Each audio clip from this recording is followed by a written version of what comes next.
gjithmonë duhet mendojmë që çdo buzëqeshje, sado e vogël, çdo përqafim nga njerëzit tanë të zemrës, apo çdo hap i hedhur dhe çdo moment që ne kalojmë me buzëqeshje në fytyrën tonë është një hap drejt fitores madhe.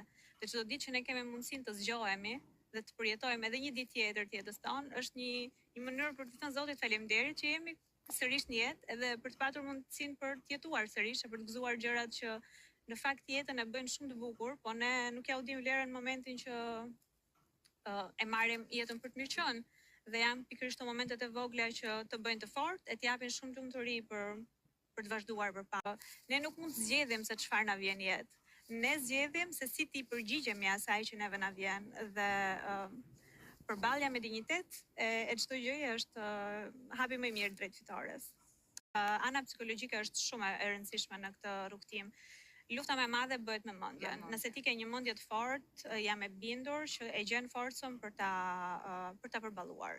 I përjetojmë gjërat më shumë se ç'duhet, qoftë të mira, qoftë emocione pozitive, pra qoftë edhe emocione negative. I marrim shumë afër zemrës. Vazhdo të luftosh, vazhdo të jesh e fortë, vazhdo të jetosh me gjithë forcën e shpirtit, sepse botës i duhen heroj si ty.